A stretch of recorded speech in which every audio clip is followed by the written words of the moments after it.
Station listed affected areas to include Abeokuta South local government area, which remains the worst affected with 76 of the 104 reported cases. While assuring that proactive measures are being put in place to curtail the spread of the disease, the State Commissioner for Health, Ms. Shoyinka, challenged residents to maintain personal and environmental hygiene.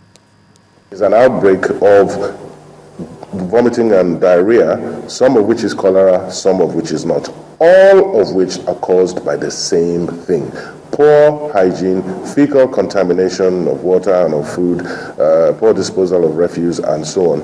And the message to the communities, therefore, is also the same, that they should pay more attention to environmental hygiene. And now, when these germs are circulating, which means you can come into contact, nobody now knows where they will come into contact with these germs. So we urge everybody to we want to encourage the habit of frequent hand washing with soap and water, properly cooked food, use potable water, that is water from a hygienic source. And if you cannot be sure that your water is hygienic, then boil your water thoroughly.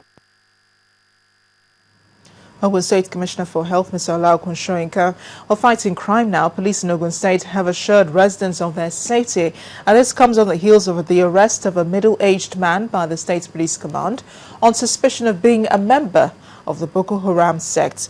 The commander also encouraged information sharing from members of the public. There was no time, there was no room for him to even spread his tentacles or to even have a rest at all in Ogun State. The Hausa and Fulani communities all over the states, we are working together. They noticed a strange movement, a strange feast amongst them. And we have completed, we have decided to make sure that all of us are incorporated in the security arrangement on ground. He was picked immediately. He was a fleeing suspect, not a resident suspect. So people should not have the belief that since they are picked, since they have picked him in Ogun State, that they have many members. We don't have many members of Boko Haram sect in Ogun State. It's just a fleeing suspect, and that is all. And we are still intensifying our effort to make sure we don't give them any room to come into Ogun State or to even coexist with any one of us in Ogun State. Ogun State is safe and continue to be safe. Meanwhile, in the southeastern Nigeria's Security and Civil Defense Corps, Abia State Command is harping on the need to protect critical infrastructure from vandals. In Umuahia, the state capital, the NSCDC commandant, Mr. Ben Dukoro, said that there is need to create awareness and partnerships that would reduce the spate of vandalism of telecom installations and oil pipelines. Diverse interest groups are represented here.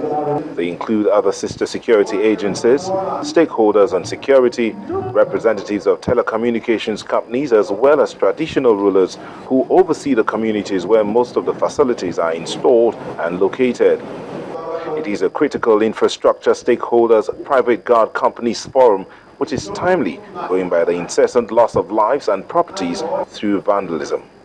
It is as a result of the existing and emerging challenges towards the protection of the above critical infrastructures and more that necessitated the signing of an MOU between the Nigerian Security and Civil Defense Corps and the stakeholders for the provision of adequate security and protection for these facilities everywhere in the country.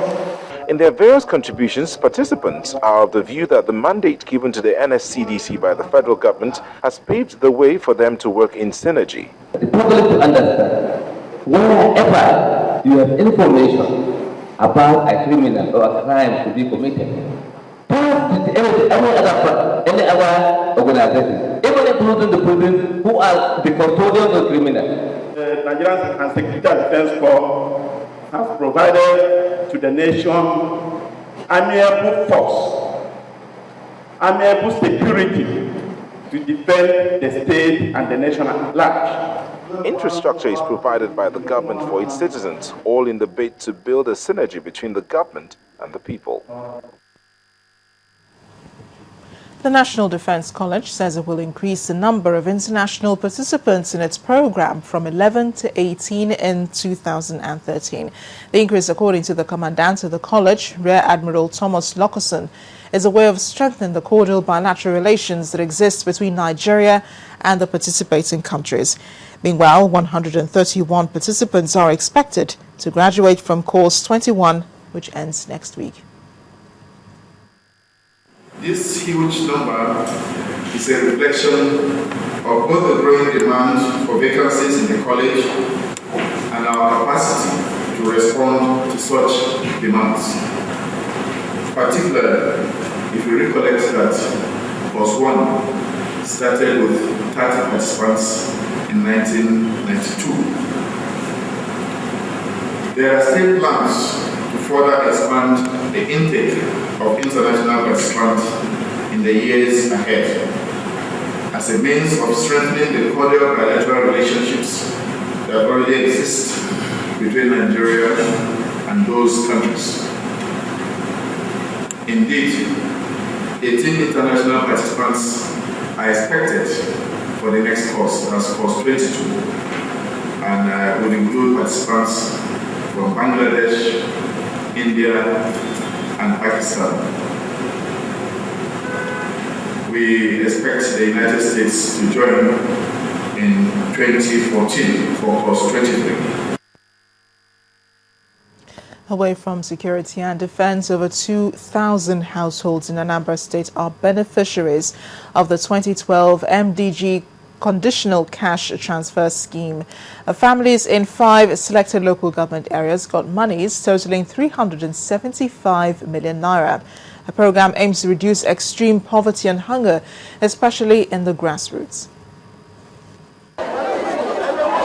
From 5 local government areas classified under the poorest council areas in the state, 2,254 households emerged beneficiaries in the 2012 MDG's Conditional Cash Transfer Scheme.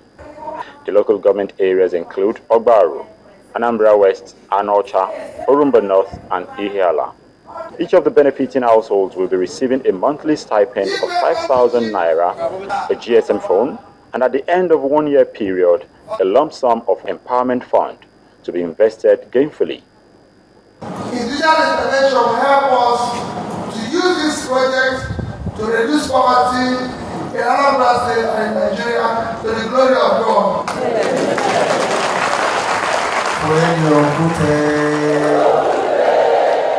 Representative of the Senior Special Assistants to the President on MDGs give an insight into what the conditional cash transfer is. If Nigeria needs to achieve a huge success in meeting the Millennium Development Goals, then there is the need for us to increase investment in social safety net.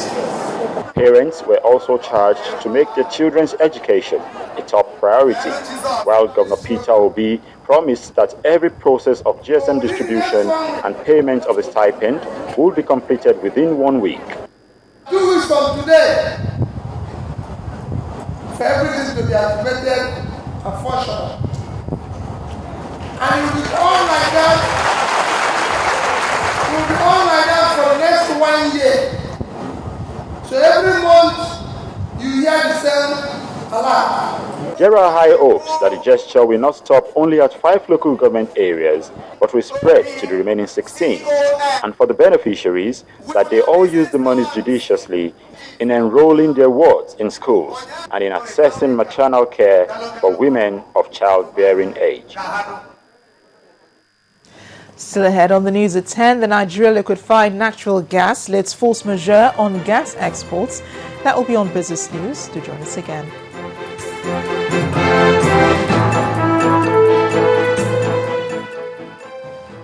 When searching for a good bank, you have to be very discerning, so you don't get one thing and miss out on others. Well, your search is over at First Bank. We offer a variety of products and services made with you in mind. From flexible loans, easy access to cash, bill payments from anywhere in the world, to savings for the little ones. Make that switch today. Contact us to learn more about the many products and services we have designed for your convenience. First Bank, truly the first. From Friday evening, go to Sunday evening when you want recharge. Press star 888 that your recharge card pin. The compressor has 100% bonus. Don't enter your phone if it does. Make you take it to anyhow where you like. MTN.